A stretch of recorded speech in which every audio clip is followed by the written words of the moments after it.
오늘 우리는 주의 인자는 하늘에 이르고라는 제목으로 공부합니다. 오늘 공부는 두 부분으로 구성되어 있는데 첫 번째 부분은 하나님의 영원한 인자하심과 사랑을 받아들이는 사람은 죄를 회개할 뿐 아니라 삶의 변화가 일어나 재창조를 받을 수 있음을 배우게 됩니다. 두 번째 부분은 하나님의 영원한 사랑에 대한 우리의 반응은 하나님께서 우리에게 베풀어 주신 은혜와 혜택을 잊지 말고 감사할 뿐 아니라 우리가 누린 은택을 우리의 이웃과 친구들에게 전하는 것입니다. 오늘 공부를 통해서 하나님의 사랑이 공간적으로는 영원하여 제한이 없고 시간적으로는 과거, 현재, 미래에 이르기까지 영원하다는 것을 깨달아 하나님의 사랑을 실천하는 우리 모두가 되기를 바랍니다. 안녕하세요. 안녕하십니까? 네, 오늘은 시편 공부 7번째 시간입니다. 총 주제는 하나님의 마음과 사람의 마음이 만나는 곳이라는 제목으로 총 주제로 공부를 하고 있는데 오늘은 7번째 시간입니다. 그 제목은 무엇인가요? 주의 인자는 하늘에 이르고. 주의 인자는 하늘에 이르고. 여기 그림에 보시면 무엇이 보이시나요? 사닥다리가 보이네요. 사닥다리가 어디까지 닿아 있나요? 하늘까지요. 하늘까지. 네. 사실은 이런 사닥다리는 없지요. 네. 만들 수도 없고. 예. 여러분의 이해를 돕기 위해서 이 사닥다리를 이 하나님의 인자하심이라고 보시면 되겠습니다. 이런 인자하심이 이 하늘까지 이르렀다는 것이에요. 그래서 이 시편 57편에 있는 기억절에서 오늘 제목을 따왔습니다. 주여, 내가 만민 중에서 주께 감사하오며 문 나라 중에서 주를 찬송하리이다. 무릇 주의 인자는 커서 하늘에 미치고 주의 진리는 궁창에 이르나이다. 시편 57편 9절 10절.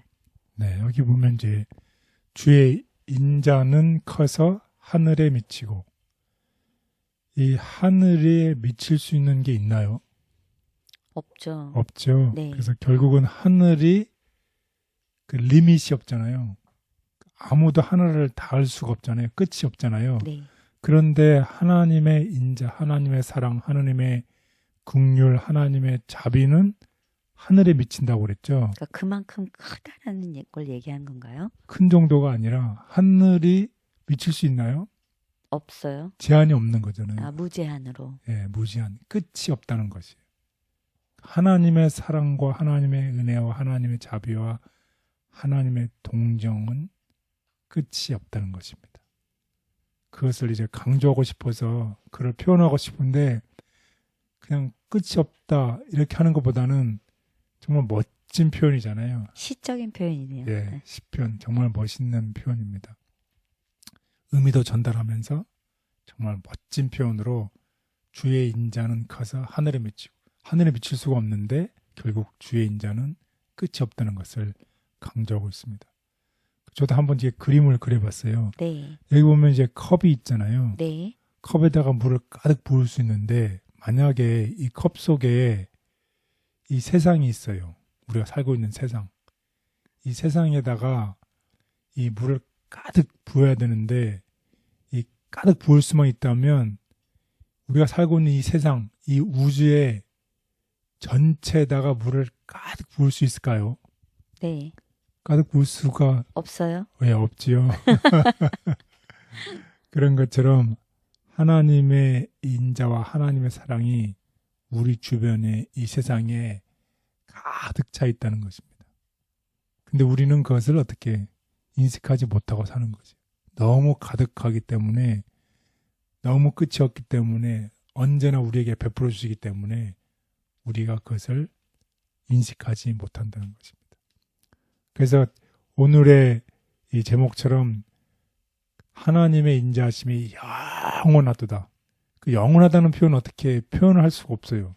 그래서 하늘까지 미쳤다는 말 표현도 해봤고, 제가 이 세상을 다 물로 가득 채울 수 있다면 그것이 정말 영원함에 표현할 수 있을지는 모르겠지만 그렇게 여러분들에게 알려드리고 싶은 마음 때문에 한번 그림을 그려봤습니다. 그래서 성경상에 나와 있는 하나님의 인자하심이 영원하다는 그 표현들을 우리가 한번 찾아보도록 하겠습니다. 그래서 특별히 다윗이 법궤를 예루살렘에 옮기면서 한 노래, 그의 인자하심이 영원하도다. 그다음에 법궤가 솔로몬의 성전에 안치되었을 때 레위 사람들이 했던 노래 그의 인자하심이 영원하도다. 그러니까 솔로몬이 기도를 마침에 불이 하늘에서 내려왔을 때 그들이 반복해서 했던 것이 무엇인가요? 그의 인자하심이 영원하도다. 예, 그리고 여호사밧이 전쟁터에 나갔을 때 레위 사람들이 부른 노래 그의 사랑이 영원하도다. 예. 그리고 수룹바벨이 새 성전에 기초를 놓았을 때 이 노래를 불렀어요. 그의 인자하심은 영원하도다. 예. 그리고 시편 100편, 103편, 106편, 107편, 118편, 136편, 138편에서도 같은 구절이 반복되고 있어요. 특별히 또 예레미야는 예루살렘이 회복되면 이 노래를 부르게 될 것이라고 예언했어요. 무엇인가요? 여호와는 선하시니 그의 인자하심이 영원하다. 예, 이제 우리가 곧 이 새 하늘 예루살렘에 가게 되잖아요. 그때 부르게 될 노래 무엇이라는 것인가요? 여호와는 선하시니 그의 인자하심이 영원하다. 예, 그렇습니다. 그의 인자하심이 영원하다. 정말 하나님의 그 인자하심, 하나님의 사랑이 영원하다. 이것은 나에게 어떤 임팩이 있을까요? 나에게 어떤 영향을 줄까요? 오늘 공부를 해보는 시간입니다. 그리고 그 하나님의 영원한 그 사랑이 나에게는 어떤 유익을 갖다 주는지, 그리고 나는 그 사랑에 어떻게 응답을 해야 되나요? 오늘 이런 내용을 가지고서 공부를 해보도록 하겠습니다. 그래서 이번 주에 공부할 시편은 크게 두 파트로 나누어져 있습니다. 하나님은 한 부분은 하나님의 영원한 사랑, 그리고 세컨 파트는 뭐냐면 그 하나님의 영원한 사랑에 대해서 우리는 어떤 반응을 보여야 되는지, 그 첫 번째 파트는 하나님의 영원한 사랑에 대해서 그 사랑이 어떻게 이루어진다는 거죠. 그 사랑은 영원하고 그 영원한 사랑 때문에 우리를 변화시키고 우리를 용서하신다는 거죠. 이런 사랑에 대해서 우리의 반응은 무엇인가요? 하나님을 찬양하고 신뢰해야 되고 또 하나님의 사랑이 어떻게 감탄하는 거죠. 경의를 표하는 것입니다. 그래서 이번 주에 우리가 배울 점은 다음과 같습니다. 하나님은 하늘 높은 보좌에 계시지만 낮은 우리와 함께 하시며 유한한 우리가 하나님께 나갈 수 있는 은혜를 주신다. 그의 인자하심은 영원하기 때문에 우리는 죄가 많고 연약한 중에서도 여전히 기도할 수 있고 소망이 있다. 어려운 가운데서도 희망이 샘솟는 것은 그분의 사랑과 인자하심 때문이며 그 은혜를 우리는 찬양한다. 찬양으로 하나님의 자비를 나타낼 때 우리는 그분의 은총을 기억하고 다른 사람들에게 하나님의 인내하심을 전파한다. 네, 그래서 오늘 공부할 학습 순서는 첫 번째, 그의 인자하심이 영원하다. 그리고 그 인자하신 영원한 그 사랑 때문에 우리를 어떻게 회개로 이끈다는 것이에요. 그래서 내 마음속에 정한 마음을 창조하게 하소서. 그리고 그러한 사랑이 우리의 죄악을 용서하신다는 것입니다. 그래서 여호와여 주께서 죄악을 보실진대. 그리고 세컨 파트로는 제가 아까 말씀드렸지만 이런 영원한 사랑에 대해서 우리는 어떻게 엄해하시고 자비하신 하나님을 찬양해야 된다는 것입니다. 그리고 마지막 날에는 우리는 우리가 받은 모든 혜택, 하나님께 받은 모든 은혜를 어떻게 하라는 것이에요. 잊지 말라. 네, 잊지 말라는 내용으로 우리 다 같이 공부하겠습니다. 첫째 날 그의 인자하심이 영원함이라. 네, 그의 인자하심이 영원함이라. 시편 136편을 공부할 텐데요. 그 다른 시편 쉬운 제목으로 영원히 지속되는 사랑이라는 제목을 붙여봤습니다. 여기 보는 것처럼 이 하늘 사다리가 하늘까지 이제 미쳐 있는 것이죠. 그래서 136편은 영원히 지속되는 이 사랑에 대해서 얘기를 하고 있습니다. 그래서 특별히 136편은 26절로 이루어져 있는데 후렴의 한 부분은 하나님을 찬양하고 다른 한 부분은 그 찬양을 정당한 이유로 설명하고 있어요. 그 이유는 뭐냐면 그 인자하심이 영원하기 때문이다. 한번 그 구절을 보면 다음과 같이 되어 있다는 것이에요. 여호와께 감사하라. 그는 선하시며 그 인자하심이 영원함이로다. 예, 여호와께 감사는 해야 되는 이유는 그는 선하시며 그 인자하심이 영원함이로다. 이런 구조로 되어 있다는 거죠. 그래서 3절도 보면 주들 중에 뛰어난 주께 감사하라. 왜냐하면 그 인자하심이 영원함이로다. 예, 그렇습니다. 그리고 7절에도 보면 큰 빛을 지신 이에게 감사하라. 왜냐하면 그의 인자하심이 영원함이로다. 예, 그리고 11절에 보면 이제 이스라엘을 인도하여 내신 그 하나님께 감사라고 얘기를 하고 있어요. 왜냐하면 그 인자하심이 영원함이로다. 예, 그리고 그들을 땅을 기업으로 주신 이에게 감사하라. 왜냐하면 그 인자하심이 영원함이로다. 예, 또 우리를 우리의 대적에게서 건지신 이에게 감사하라. 왜냐하면 그 인자하심이 영원함이로다. 예, 모든 육체에게 사람뿐만 아니라 모든 육체에게 먹을 것 주신 이에게 감사하라. 왜냐하면 그 인자하심이 영원함이로다. 예, 이런 구조로 되어 있다는 거죠. 그래서 그의 인자하심이 영원하기 때문에 감사라는 것입니다. 그래서 여기서 인자라는 말이 돼 있잖아요. 인자, 자비. 영어로는 mercy라고 돼 있는데 이것은 사랑의 친절 혹은 사랑, 긍휼, 자비, 연민 이렇게 번역될 수 있다는 것입니다. 그래서 이런 하나님의 영원한 사랑에 이끌려서 하나님은 어떤 일을 할 수 있을까요? 그 하나님은 우리 1절에서 9절에 보면 하나님은 주변의 모든 것을 창조하셨어요. 그 창조하시고 그냥 놔두는 것이 아니라 그를 계속 유지하시죠. 그리고 이스라엘을 노예에서 해방시키시고 약속의 땅을 세우셨고 그리고 지금도 과거에 창조하셨고 해방시키셨고 지금 현재에도 그 사랑이 어떻게 했다는 것이에요. 지금까지도 우리를 돌보시고 구원하시고 지탱해 주신다는 거죠. 이 사랑이 어떻게 간다는 것이죠. 앞으로 미래에도 계속 된다는 것이죠. 그래서 과거의 일에서부터 현재에서부터 미래까지 그러니까 이 사랑이 어떻게 하는 것이요. 끝이 없는 것이죠. 네. 지속되는 사랑. 네, 그래서 지속되는 사랑인 것입니다. 그래서 그 인자심이 영원함이라는 후렴구가 몇 번 나온다고요? 26번. 네, 26번이 나옵니다. 주님은 변하지 않으시고 새로운 세대에게도 과거의 은혜를 반복하실 것이라는 것을 확신을 이 예배자들에게 심어준다는 것입니다. 과거의 뿐만 아니라 지금 현재뿐만 아니라 앞으로에도 그 인자하심이 그 사랑이 그의 긍휼하심이 영원하다는 것이에요.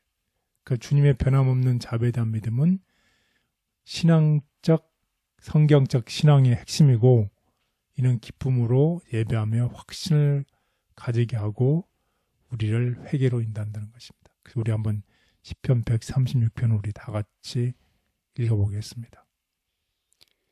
여호와께 감사하라. 그는 선하시며 그 인자하심이 영원함이로다. 신들 중에 뛰어난 하나님께 감사하라. 그 인자하심이 영원함이로다. 주들 중에 뛰어난 주께 감사하라. 그 인자하심이 영원함이로다. 큰 빛들을 지으신 이에게 감사하라. 그 인자하심이 영원함이로다. 이스라엘을 그들 중에서 인도하여 내신 이에게 감사하라. 그 인자하심이 영원함이로다. 그들의 땅을 기업으로 주신 이에게 감사하라. 그 인자하심이 영원함이로다. 우리를 우리의 대적에게서 건지신 이에게 감사하라. 그 인자하심이 영원함이로다. 모든 육체에게 먹을 것을 주신 이에게 감사하라. 그 인자하심이 영원함이로다. 하늘의 하나님께 감사하라. 그 인자하심이 영원함이로다. 주님의 변함없는 자비에 대한 믿음은 성경적 신앙의 핵심이며 이는 기쁨으로 예배하고 확신을 가지는 것 그리고 근신과 회개를 포함한다. 하나님의 돌보심과 인자하심. 지난 날들을 회고해 볼 때 나의 마음은 하나님의 돌보심과 인자하심에 대한 감사로 가득하다. 우리는 위기의 때, 곧 우리의 모든 능력을 하나님께 바쳐야 하는 시대에 살고 있다. 우리는 겸손하고 자기를 부정하시고 고난당하신 그리스도를 따라야 한다. 우리는 예수님께 모든 것을 빚지고 있다. 나는 새로이 그분의 봉사 사업에 자신을 바쳐 사람들 앞에서 그분을 높이고 그분의 비할 데 없는 사랑을 선포하리라. 주님은 변함이 없으시고 그 인자하심이 영원하심을 찬양합니다. 간혹 변하고 흔들리는 제 마음을 용서해 주시고 붙잡아 주시옵소서. 지난날 베푸셨던 은혜를 오늘도 베푸심으로 주의 나라 임할 때까지 주의 은혜 가운데 행하게 도와주옵소서. 예수님의 이름으로 기도드렸습니다. 아멘. 둘째 날, 내 속에 정한 마음을 창조하소서. 예, 내 속에 정한 마음을 창조하셔서. 여기 그림에 뭐가 보이시나요? 집이 깨끗한 집이 보이네요. 깨끗하게 정돈되어 있는 집이죠. 네. 방이죠. 거실이죠. 그래서 하나님의 영원한 사랑이, 영원한 인자하심이 나를 어떻게 한다는 것이에요. 변화시킨다. 예, 변화시킨다는 내용입니다. 그래서 시편 51편의 내용을 공부해 보도록 하겠습니다. 시편 51편은 여러분이 다 아시겠지만 다윗이 밧세바와 동침한 후에 선지자 나단이 찾아왔을 때에 쓴 통해의 시입니다. 그래서 다윗이 죄를 멈출 수 없음을 깨닫고 하나님 앞에 마음을 열고 죄를 경감하거나 정당화하지 않고 죄를 거룩한 시지요. 그래서 하나님의 크신 사랑으로 자신의 죄를 깨끗게 하고 자신의 허물을 완전히 지어주실 것을 알았습니다. 무엇 때문에요? 무엇을 근거로 해서요? 하나님의 크신 사랑, 하나님의 영원한 인자하심, 자비, 긍휼 때문에 자신이 죄가 깨끗게 되는 것을 알았다는 것이죠. 그래서 오늘의 제목처럼 하나님의 영원한 인자하심이 어떤 영향을 주는지를 계속 공부하는 것입니다. 결국 다시 회개할 수 있었던 것은 무엇 때문이다? 하나님의 크신 사랑으로 예, 자신의 죄를 깨끗하게 하셨다. 예, 그렇습니다. 그래서 다윗은 여기서 멈추는 것이 아니라 용서뿐만이 아니라 어디까지 나가는 것이요? 삶의 변화를 간 것입니다. 계속해서 변화되고 또 변화돼서 그렇게 나가는 것입니다. 그러니까 하나님의 영원한 사랑이 결국 용서에 만족하지 않고 그 삶을 변화시켰다는 것이요. 그래서 우리 삶에도 변화가 필요하다는 것입니다. 우리 한번 시편 51편 1절에서 5절을 다 같이 읽어보겠습니다. 하나님이여 주의 인자를 따라 내게 은혜를 베푸시며 주의 많은 긍휼을 따라 내 죄악을 지워주소서.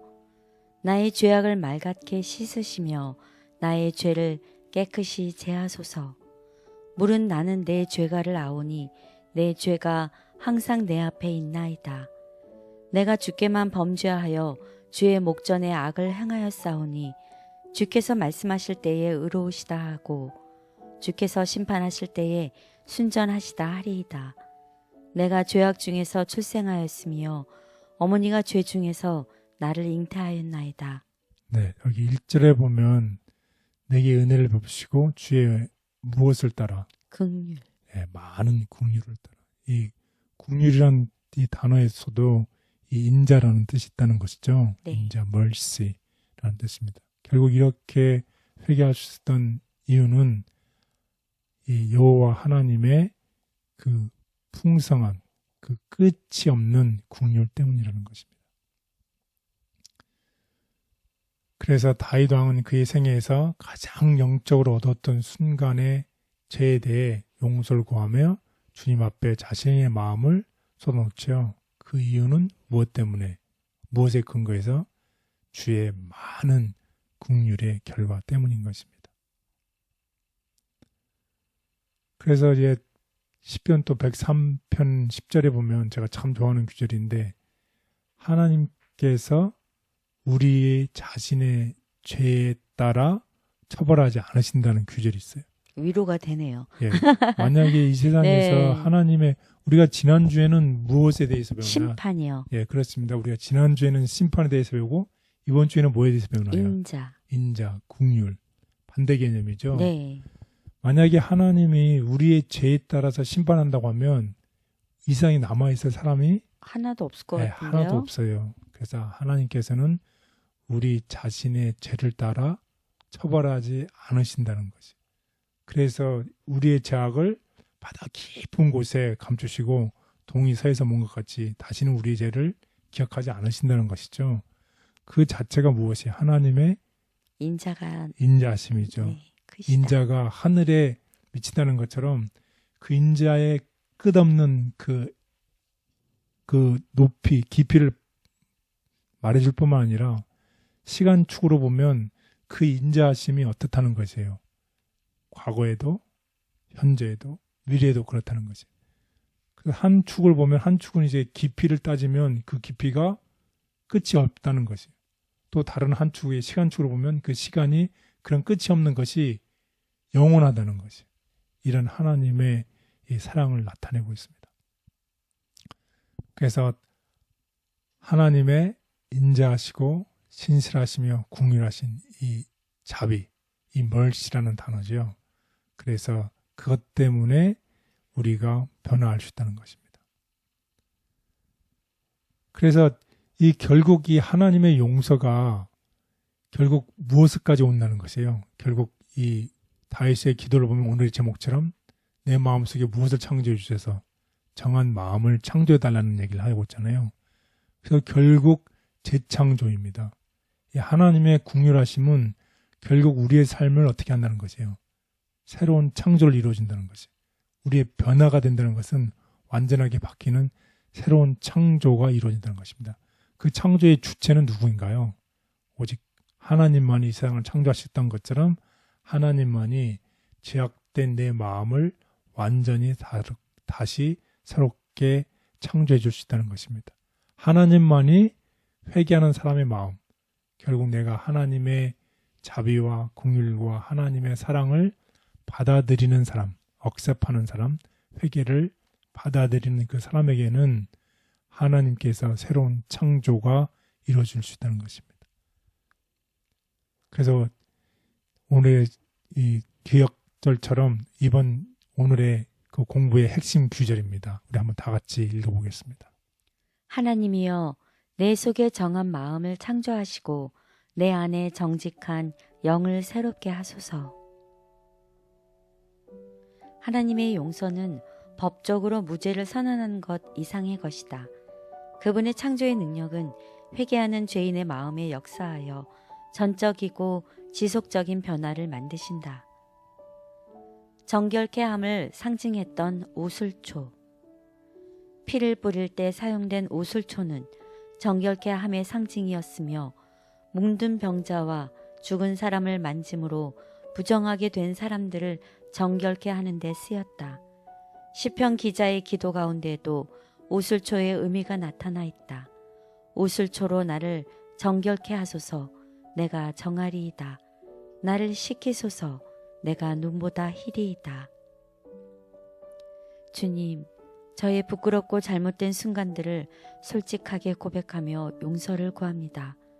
주의 은혜를 따라 간구하오니 죄로 더럽혀진 마음을 용서하여 주시고 깨끗한 마음을 만들어 주셔서 하나님의 뜻 가운데 거하기를 기뻐하는 삶이 되게 도와주옵소서. 예수님의 이름으로 간절히 기도드렸습니다. 아멘. 셋째 날, 여호와여 주께서 죄악을 지켜보실진대. 여호와여 주께서 죄악을 지켜보실진대. 부제로는 용서해 주시는 사랑, 용서해 주시는 하나님의 영원한 인자하심, 시편 130편에 대해서 우리 다 같이 공부를 해보겠습니다. 시편 130편에는 두 가지 주요 주제가 있습니다. 첫 번째 파트는 용서입니다. 그리고 두 번째는 이 기다림입니다. 희망에 찬 기다림. 그래서 우리 한번 시편 130편을 우리 읽고 시작하겠습니다. 여호와여 내가 깊은 곳에서 주께 부르짖었나이다. 주여 내 소리를 들으시며 나의 부르짖는 소리에 귀를 기울이소서. 여호와여 주께서 죄악을 지켜보실진대 주여 누가 서리이까. 그러나 사유하심이 주께 있음은 주를 경외하게 하심이니이다. 나 곧 내 영혼은 여호와를 기다리며 나는 주의 말씀을 바라는도다. 파수꾼이 아침을 기다림보다 내 영혼이 주를 더 기다리나니 참으로 파수꾼이 아침을 기다림보다 더하도다. 이스라엘아 여호와를 바랄지어다. 여호와께서는 인자하심과 풍성한 속량이 있음이라. 그가 이스라엘을 그의 모든 죄악에서 속량하시리로다. 네, 여기 7절에도 보면 여호와께서는 뭐가 있다고요? 인자하심과 풍성한 속량. 예, 있습니다. 그래서 인자하심, 풍성한 속량. 인자하심이 영원하다는 거죠. 궁휼하심이 영원하다는 것입니다. 그래서 용서와 기다림입니다. 그래서 죄인이 하나님께 부르짖는 깊은 심연을 얘기하고 있습니다. 그리고 우리의 기도를 들으시는 주님은 우리를 바라보시며 무엇을 보시나요? 만약에 하나님의 눈이 우리의 죄에 고정시키면 누가 설 수 있나요? 다 죽지요. 네. 그래서 아까 시편 103편에 나와 있는 것처럼 우리의 죄를 따라서 우리를 처벌하지 않으신다는 네. 정말 긍휼의 말씀이 있습니다. 하지만 하나님의 사랑의 눈은 이 죄에 고정되어 있는 것이 아니라 회개하는 죄인에게 고정되어 있고 그에게 용서를 허락하시는 자비하신 하나님이십니다. 그래서 이러한 자비하심의 태도는 희망을 우리에게 주고 있습니다. 마치 파수꾼이 무엇을 기다리는 것처럼 이 새벽 아침을 기다리잖아요. 밤이 지나면 반드시 무엇이 오나요? 아침. 반드시 아침이 오지요. 네. 파수꾼은 그걸 알까요, 모를까요? 알죠. 확신에 차죠. 네. 그래서 어떻게 기다리시는 거죠? 희망을 가지고서. 그렇습니다. 우리가 희망을 가지고서 이 기다림을 수 있는 것입니다. 희망이 있기 때문에 그러죠. 그래서 특히 우리는 그분의 입술에서 들려오는 영광스러운 이 아침을 우리는 기다리고 있습니다. 그래서 하나님의 모든 백성은 이스라엘을 그들의 모든 죄에서 구속하실 이 간절한 기다림에 참여를 하고 있습니다. 하나님은 죄악을 기록하시지만 그것을 기꺼이 용서하신다. 이런 하나님의 성품을 이해하는 것이 우리가 그분을 경외하고 바르게 예배하는 기초가 된다. 죄를 취급하시는 그분의 방법. 하나님께서는 사람들에게 당신의 품성과 죄를 취급하시는 당신의 방법에 관하여 다음과 같이 선언하셨다. 여호와로라, 여호와로라, 자비롭고 은혜롭고 노하기를 더디하고 인자와 진실이 많은 하나님이로라. 인자를 천대까지 베풀며 악과 과실과 죄를 용서하나 형벌받을 자는 결단코 면제하지 않고 여호와께서 악인은 다 멸하시리로다. 범죄자들은 함께 멸망하리니 악인의 결국은 끊어진다. 주님, 저희 죄악의 기록들을 지워주시기를 기도합니다. 누군가에게 또 내 마음에도 남아있는 아픈 기록이지만 주께서 용서하시고 새롭게 하여 주심을 감사합니다. 사랑이신 주님을 항상 모시고 경배하며 매일의 삶에서 죄를 이기게 하옵소서. 아멘. 넷째 날, 어미하시고 자비하신 하나님을 찬양. 예. 이 세컨 파트에서는 이제 하나님의 영원하신 사랑에 대한 우리의 반응이지요. 우리의 반응이 어떻게 해야 된다는 것인가요? 하나님을 찬양해야 된다는 것입니다. 그래서 주님을 찬양하고 주님을 신뢰해야 된다는 것입니다. 시편 113편과 123편을 중심으로 공부를 해보겠습니다. 우리 먼저 113편을 우리 다 같이 읽어보겠습니다. 할렐루야, 여호와의 종들아 찬양하라. 여호와의 이름을 찬양하라.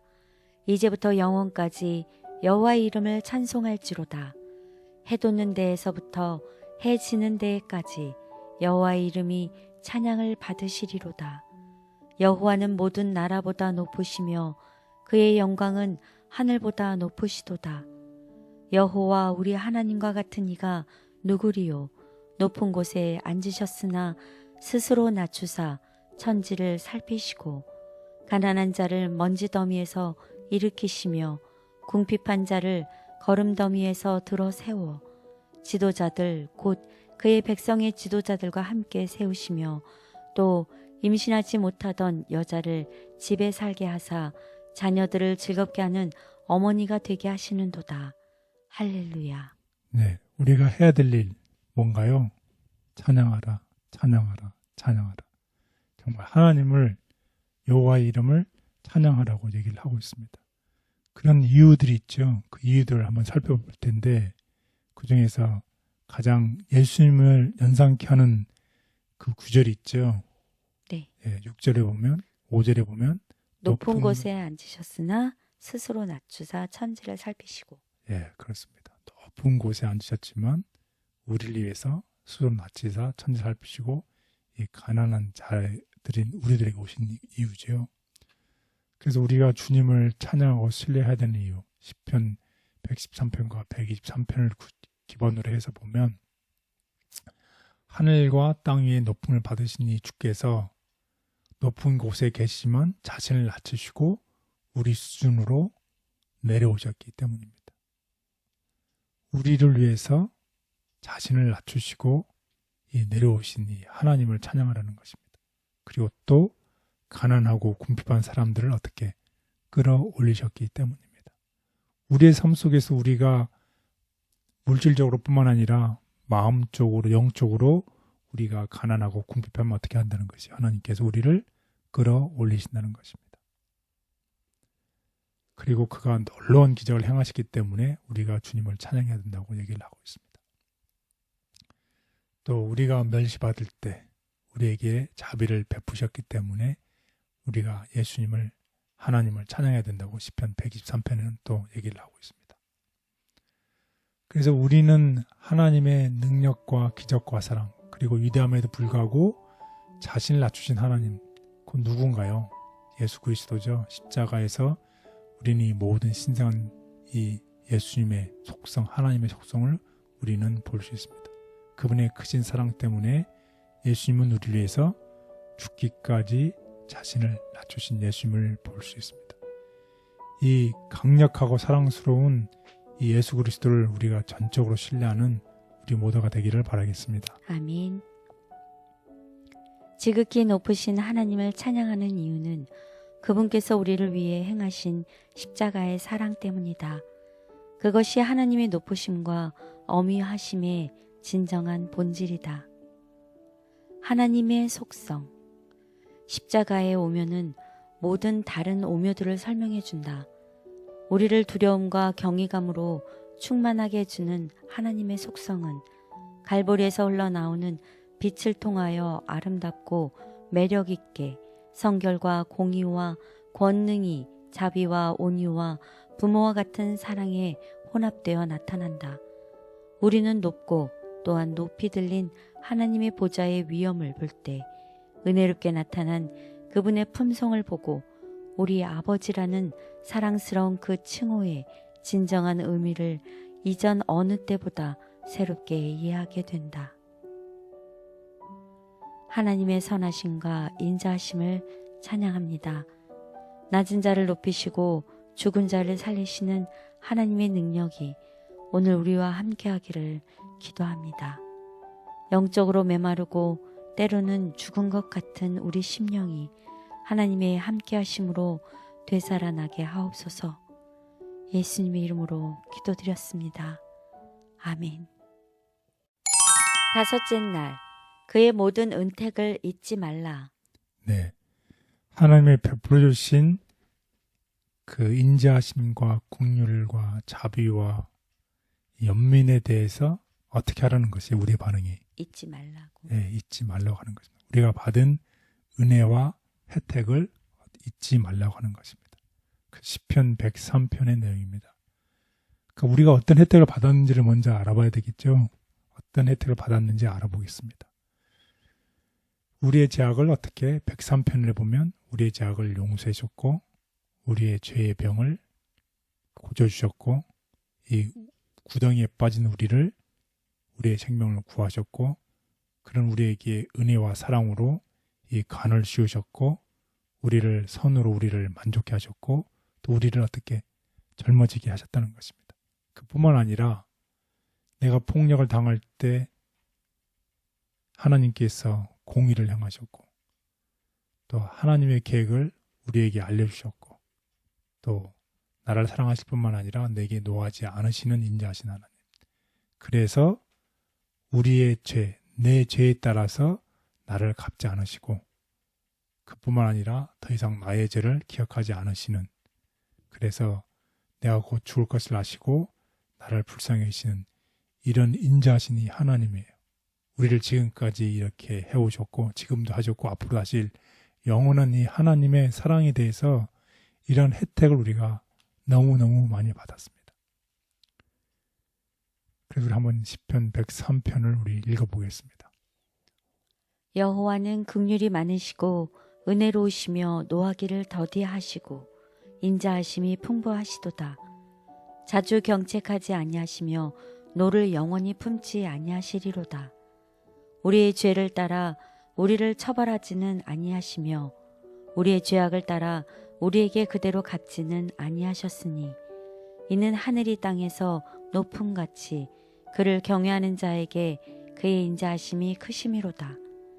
동이 서에서 먼 것 같이 우리의 죄가를 우리에게서 멀리 옮기셨으며 아버지가 자식을 긍휼히 여김같이 여호와께서는 자기를 경외하는 자를 긍휼히 여기시나니 이는 그가 우리의 체질을 아시며 우리가 단지 먼지뿐임을 기억하심이로다. 네, 이렇게 긍휼, 은혜, 노하기를 더디하시고 인자하심이 풍부하신 이 하나님, 이 하나님께서 우리의 죄를 따라 우리를 처벌하지 아니하시고 우리를 용서하시는 하나님, 이러한 혜택을 우리가 너무너무 많이 받았어요. 하나님께서 우리에게 행하셨던 것처럼 우리도 어떻게 하라는 것이에요? 이웃들과 우리를 만나는 사람들에게 가서 어떻게 하라는 것인가요? 베풀라는 것입니다. 이 하나님의 자비와 공의를 우리의 마음속에 우리만 가득 채우고 사는 것이 아니라 하나님의 자비와 긍휼과 은혜와 사랑을 이웃들에게 베풀고 내가 받은 사랑을 햇빛이 오면 거울이 반사하는 것처럼 그 햇빛을 어떻게 어두운 사람들, 힘든 사람들에게 비추라고 하는 것입니다. 이제 공부를 마치면서 우리가 이제 예수 그리스도의 생애를 우리의 마음속에 깊이 명상하고 우리가 하나님께 받은 은혜와 사랑을 잊지 않고 이웃들에게 하나님의 사랑을 전하고 하나님을 찬양하는 우리 모두가 되시기를 바라겠습니다. 아멘. 그리스도의 생애를 깊이 명상하자. 우리가 그리스도의 생애를 깊이 명상하는데 매일 1시간을 바치는 것은 매우 좋은 일이다. 우리는 그의 생애를 한 조목 한 조목씩 연구하고 각 장면, 특히 그의 생애의 마지막 장면을 확실히 머릿속에 그릴 것이다. 이와 같이 우리를 위한 그의 크신 희생을 깊이 생각할 때에 그에 대한 우리의 신뢰는 더욱 굳어질 것이며 우리의 사랑은 격발되고 우리는 더욱 그리스도의 정신으로 깊이 물들게 될 것이다. 만일 우리가 마침내 구원을 얻고자 한다면 우리는 십자가 밑에서 통회와 겸손의 공과를 배워야 한다. 기억하는 것은 단순한 인지 이상을 넘어 행동하는 헌신을 포함한다. 하나님께서 약속을 기억하는 것처럼 사람도 사랑과 순종으로 그분에게 반응해야 한다. 우리 마음에서 흘러나와야 할 말. 하나님께서 우리를 위하여 행하신 모든 일에 비추어 우리의 믿음은 굳세고 활동적이고 영속적이어야 한다. 우리의 마음에서 나오는 말은 불만과 불평이 아니라 내 영혼아 여호와를 성축하라. 내 속에 있는 것들아 다 그 성호를 송축하라. 내 영혼아 여호와를 송축하며 그 모든 은택을 잊지 말지어다. 라는 말이 되어야 한다. 주님께서 우리를 기억하시고 항상 행동하시는 것을 알려주셔서 감사합니다. 저는 부족해서 주님을 아는 것과 행동하는 것에 차이가 있는 것을 솔직하게 고백합니다. 항상 주님을 기억하고 사랑과 순종으로 행동하게 도와주시옵소서. 예수님의 이름으로 간절히 기도드렸습니다. 아멘.